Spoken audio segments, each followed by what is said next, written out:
কি অবস্থা, এই যে পেঁপে গাছটা ভেঙে গেছে, এখানে একটা পেঁপে পড়েছে দেখি।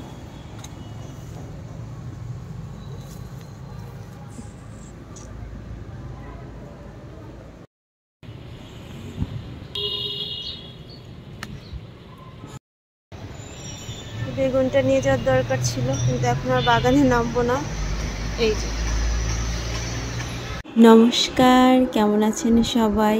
আমার এই ছোট্ট পরিবারে আপনাদের সবাইকে অনেক স্বাগতম। ঘূর্ণিঝড় রিমালে আমার বাগান একদম লণ্ডভণ্ড করে দিয়ে গিয়েছে। তো গতকাল তো সারা রাত ঝড় বৃষ্টি হয়েছে। তো পরের দিন সকালবেলা আমি আসলাম, উপর থেকে আমি দেখতে পেয়েছি যে আমার কলা গাছগুলো পড়ে গেছে বাগানের মধ্যে। তো আমি এসে দেখলাম আমার কয়েকটা কলা গাছ একদম কাত হয়ে গেছে, সেগুলোতে কলা ছিল, আর কিছু তো ভেঙে পড়েই গিয়েছে। আর এই বাগানটা না আমার নিজ হাতে একটু একটু করে তিল তিল করে গড়া বলা যায়। তো আমি আর মাধুর্যর বাবা এই বাগানের পেছনে অনেক শ্রম দিয়েছি। চলেন আপনাদেরকে বাগানের আরও ভেতরে নিয়ে যায়, যে সেখানকার গাছগুলোর কি অবস্থা। এদিকে কলা গাছগুলো এঁকে বেঁকে ভেঙে চুরে পড়ে গিয়েছে। তো এখানে আসলে কি করব, প্রাকৃতিক দুর্যোগের উপরে তো কারো হাত নেই। ঝড়ে একদম লণ্ডভণ্ড সব। এই যে সাগর কলা গাছ, ওইটা ওই যে পড়ে গেছে, ওই পাশে একটা ধরা কলা গাছ পড়ে গেছে, আমার সব কলা গাছগুলো পড়ে গেছে। কি অবস্থা, এই যে পেঁপে গাছটা ভেঙে গেছে, এখানে একটা পেঁপে পড়েছে দেখি।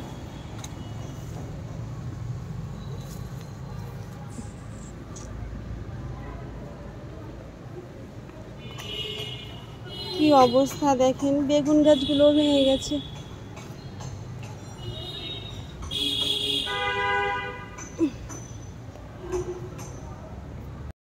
এইদিকে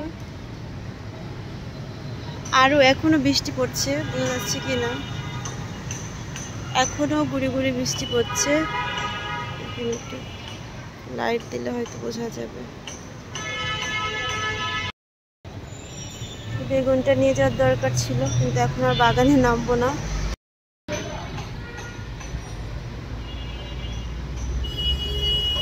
এত কষ্ট লাগে, মানে চাচ্ছিলাম বৃষ্টি হোক, বৃষ্টি হইলে আনন্দ লাগে, কিন্তু এখন এই যে কি অবস্থা হয়েছে, সব কলা গাছ ভেঙে গেছে।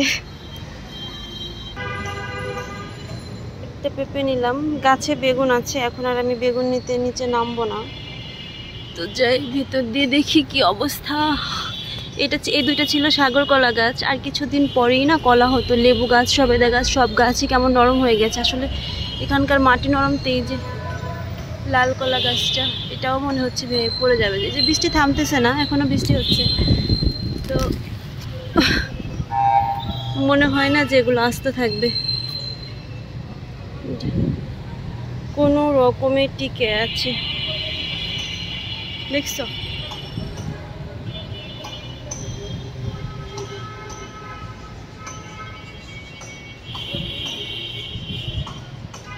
এপাশের কলা গাছগুলো এমনভাবে ভেঙে পড়েছে, একদম রাস্তার উপর পড়েছে। তো আমি আর এখান দিয়ে যেতে পারলাম না, তো আমি আবার ব্যাক করে পেছন সাইড দিয়ে যাব।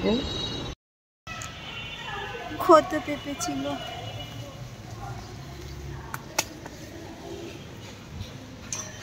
এদিক দিয়ে এসে দেখি যে এপাশে একটা নিম গাছ পড়েছে। তো এটা একদম গোড়া থেকে পড়েছে, হয়তো বা গর্ত করে আর কি সোজা করে দিলে নিম গাছটা আর কি বেঁচে যাবে। তো এই যে একদম গোড়া থেকে পড়েছে এটা। আর সামনে আরও অনেক বেশি কলা গাছ, অনেক গাছ টাছ পড়েছে, তো আমি আর ওদিকে যাইনি। তো এই সাইডে আমার আর একটা কলা বাগান আছে, তো এই পাশে দেখলাম এই যে বকুল ফুল গাছটা পড়ে গেছে। আর এই যে পাশের কলা গাছগুলো কোনো রকমে টিকে আছে, তবে আঁকা বাঁকা হয়ে গিয়েছে।